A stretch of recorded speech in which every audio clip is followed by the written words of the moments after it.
कि जहां तक साधन वेद बखानी,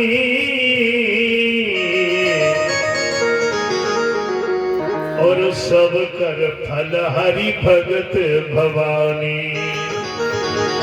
वो है का भगती जो सब साधन सुख मूला, मिले जो संत हो ये अनुकूला। अगर संत जिन कृपा कर दे तो भक्ति आएगी, और बिना भक्ति के भगवान रीझ नहीं सकते, चाहे कचरे। आइए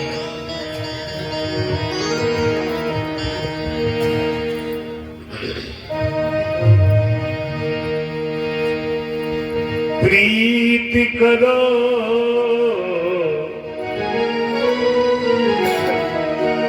मनमोहन से,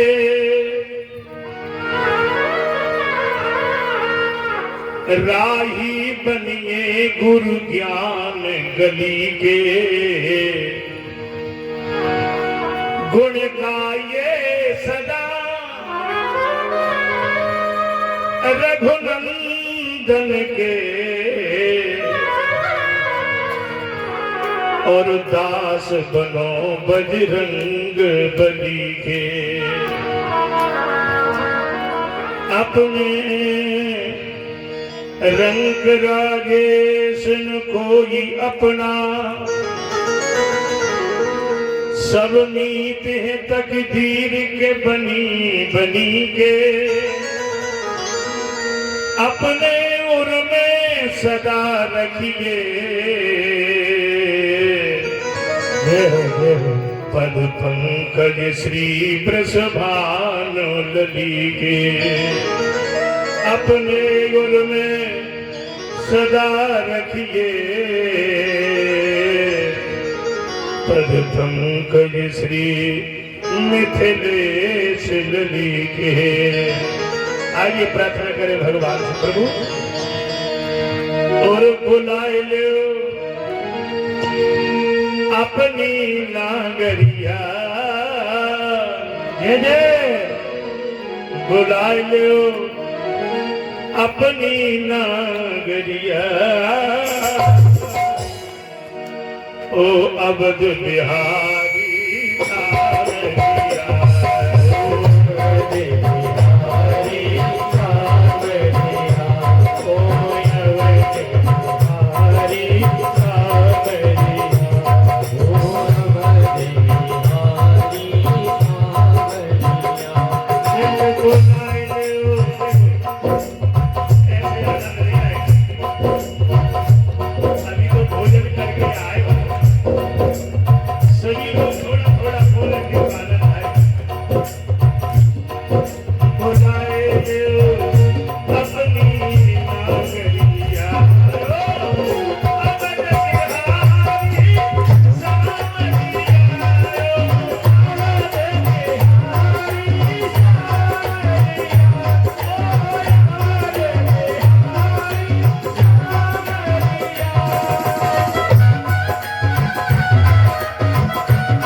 अयोध्या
भगवान की सुरसरी पावन भागीरथी गंगा के किनारे विराजमान पांडुनंदन राजा परिचित अपनी मुक्ति का साधन बनाने हेतु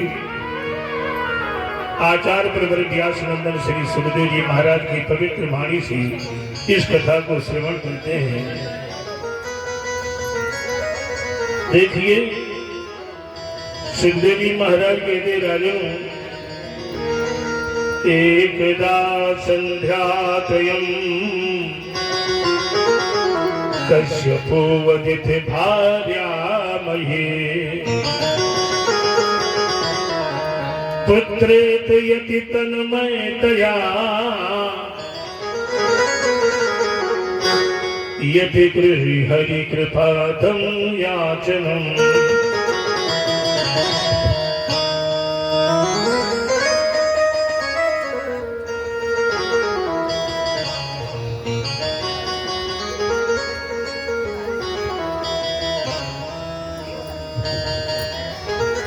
एक बार संध्या का समय था। महात्मा कश्यप जी की आराधना संध्या उपासन करने बैठे थे। कश्यप जी की 10 पत्नियां हैं। इसमें जितना जीव है वो उन्हीं की संतान है। यहाँ महारानी 2 पत्नियों का वर्णन है। एक का नाम है दिति, एक का नाम है अदिति। दिति महारानी संध्या के समय उपासन करने बैठे महाराज जब जिस समय तो जाकर के अपने पति कश्यप जी से कहती है, महाराज इस समय हम कुछ आस लेके आई हैं, मेरे पुत्र नहीं है, पुत्र की कामना लेके आपके पास आई है, मेरी इच्छा पूर्ण कीजिए। कश्यप जी ने कहा, देवी तुम मेरी पुत्रधनी होकर के संध्या के समय ये इच्छा रात्रि का इंतजार कर, क्योंकि संध्या के समय भोग विलासता का नहीं, संध्या के समय ईश आराधना का होता है। शास्त्र में आया है जो पुरुष संध्या के समय दिन के 12-2 बजे प्रातः 4 बजे मुहूर्त में अमावस पूर्णमासी अष्टमी, प्रतिपदा, नवरात्रि, एकादशी किसी तीर्थ स्थान में जो स्त्री से वो करता है उसे हजारों जन्म रौरव नरक में जन्म लेकर के कीट मकरू बनना पड़ता है। परंतु दिति ने मजबूर कर दिया कश्यप जी। कश्यप जी ने उसकी इच्छा को पूर्ण तो किया। उधर से भगवान शंकर जी नंदीगढ़ पर बैठे आ रहे थे। दिति ने प्रणाम किया तो शंकर जी को क्रोध आ गया, इस समय मेरा भ्रमण करने का समय था, तूने मेरा अपमान किया है। पुत्र के लिए तो जा, मैं तुझे श्राप देता हूं। पुत्र तेरे एक नहीं दो होंगे, पर इतने महान असुर पैदा होंगे कि धरती पर आते ही हाहाकार मचा देंगे। देवता नहीं होंगे, असुर पैदा होगा। दिति चरणों में गिर पड़ी, अगर मेरे पुत्र राक्षस होंगे तो हमारे वंश का उद्धार कैसे होगा महाराज। तब भगवान भोले वाले प्रसन्न होकर के दिति से बोले, पुत्र तो तेरे असुर ही पैदा होंगे, पर तेरे कुल में उद्धार करने के लिए तेरा जो प्रपुत्र होगा वो इतना विष्णु का भक्त होगा कि भगवान को दर्शन देने के लिए उसके आगे आना ही पड़ेगा और तेरे कुल का उद्धार उसके द्वारा होगा। समय आने पर महाराज श्री सुखदेव जी कहते हैं, महाराज एक दिन भगवान शेष सैया पर पड़े सो रहे थे। आपने कभी सोचा हो, कभी सुना हो कथा में कि भगवान शेष सैया पे जग रहे थे? सुना है कभी? कैसा भी लोग कहते थे डोगरा गांव में तो कहते हैं भगवान सो रहे थे, क्या इनके पास कोई काम नहीं है कि जग जाए? ये सोते ही रहते हैं। महाराज ने नींद बहुत आती है, और कहां पे आती है? सांप का फन कोई सोने की जगह है? सांप के फन पे बड़ी अच्छी नींद आती है, नहीं बड़े जन्म की बात है। एक दिन लक्ष्मी भगवान से बोली, तुम्हें नींद बहुत आती है और शाम के फल पे, इसका कारण क्या है? पैर दबा रही थी। पूछ दिया, क्यों सोते हो आप? ऐसे तो खूब जागते रहते, हम देखते हैं, और जो हमने पैर पकड़ा सोई घटाटा शुरू। तो अच्छा पता कोई ऐसी पत्नी है जो तुम पैर दबाने लगो पति सो जाए तो दबाओगी पैर? बताओ। लक्ष्मी जी कहते हैं कि जब तक हम पैर नहीं दबाती तब तक तो जागते हो, और जो पैर पकड़ा सोई सब सो जाते हो। इसका मतलब क्या है? तो भगवान ने बात बनाई। भगवान बोले, इसलिए सोते हैं जब तुम पैर पकड़ते तो आनंद मिलता है, और हमें उन भक्तों का ध्यान करते हैं जो भक्त हमारे हृदय में है। लक्ष्मी बोले, ये बात जमी नहीं, सही बता है। तो भगवान बोले, बुरा तो नहीं मानोगे? ध्यान देना आप लोग। भगवान बोले, लक्ष्मी से आप बुरा तो नहीं मानोगी? लक्ष्मी जी बोली, बुरा क्यों माने? तब भगवान ने कहा, लक्ष्मी हमारी तो बात छोड़ो, तुम जिसके पैर पकड़ लोगी वो हमारी तरह सो ही जाएगा। कमला के संपर्क सो दुर्गति के किन होए, और कमल नयन भगवान भी रहे शेष पे। शेष होने की चीज पहले इतनी चीजें थी नहीं इतने लोग परेशान नहीं होते। कौन को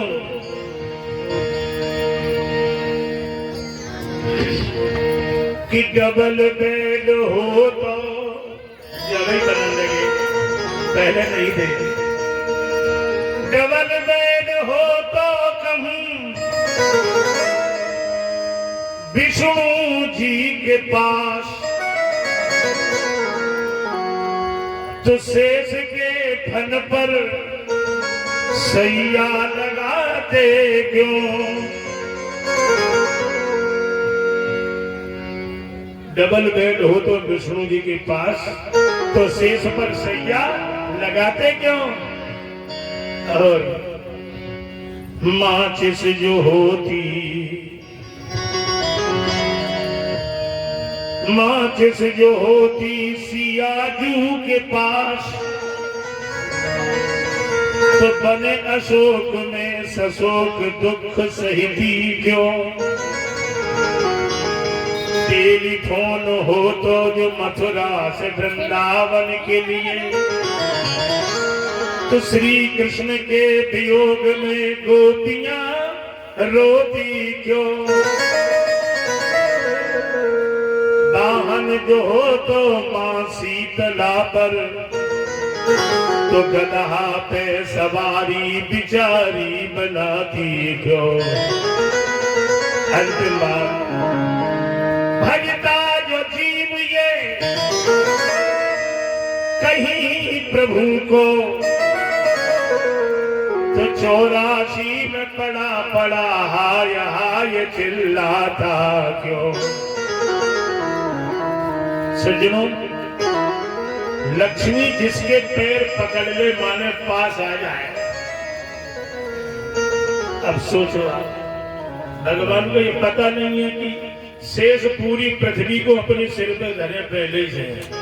शेष नामी सारी पृथ्वी को अपनी खोपड़ी पे रखे हैं और ये ऊपर से सो रही, उसके ऊपर बताओ, पता ही नहीं है। इसी तरह कहने का मतलब समाज की दशा है, जब तक वोट ना दे तब तक तो तुम्हारे पास सब लोग आएंगे, और जो महाराज पद मिल गया फिर नीचे वाले को दिखाई, नीचे वाले दिखाई नहीं देते, ऊपर क्या हो रहा। ये लक्ष्मी का प्रभाव है। तो एक दिन लक्ष्मी पैर दबा रही थी, सो भगवान एकदम चौंक। लक्ष्मी मैया बोली क्या हुआ है। भगवान बोले तुम पैर दबा रही हो तो हमारे पीड़ा हो रही है पैर में। पीले पीलो एकदम पीले पैर में, ये घर में ठीक नहीं।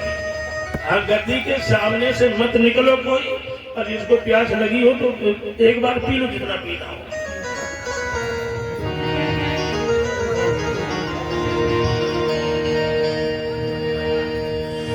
बोलो वृंदावन बिहारी लाल की जय। अब आप अंदाजा लगाइए भगवान के चरण कितने कोमल है। ध्यान देना, हम कथा आंख बंद वाली नहीं कहते कि हम चिल्लाते रहे और तुम मस्ती करो, ये हमारी कथा का भाव नहीं है। हम ये चाहते जो कह रहे हैं वो आप तक पहुंचना चाहिए। मास्टर साहब बैठे हैं, मास्टर स्कूल में बैठे ना, क्लास में लड़का धरती काटत रहे, तो मास्टर से गधा दुनिया में कौन। ध्यान है ना, मास्टर पैर रखे कक्षा में, लड़का बिल्कुल शांत हो जाए, उसी मास्टर का सम्मान होता है, जिससे कुछ मिलता है। ध्यान है ना, बैठे हैं हमारे महाराज, बैठे हैं।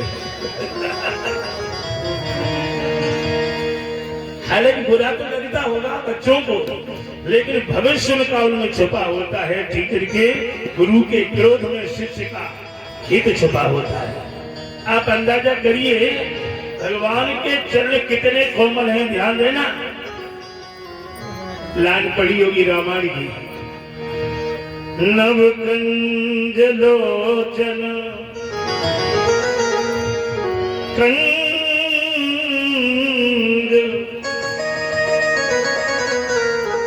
पद कंजारगम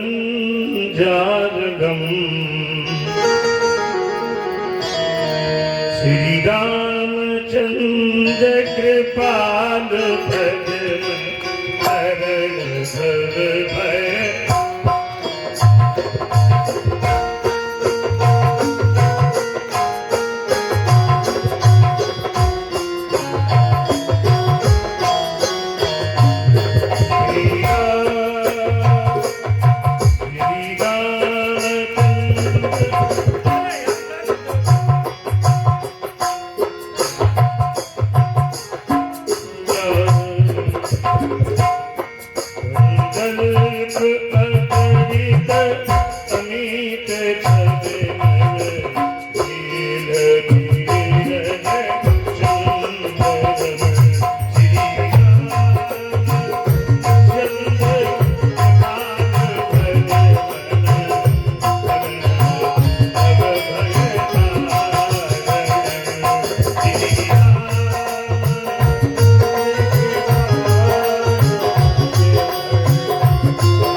लोचन कंज कर पद कंजारुणम, जिनके चरण, ध्यान है ना,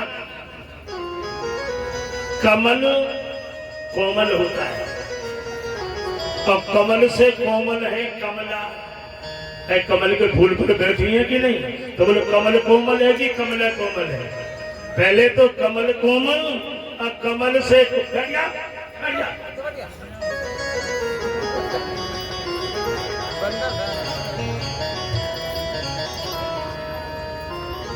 कमल कोमल है और कमल से कोमल है कमला, और कमला से भी कोमल है कमला के हाथ।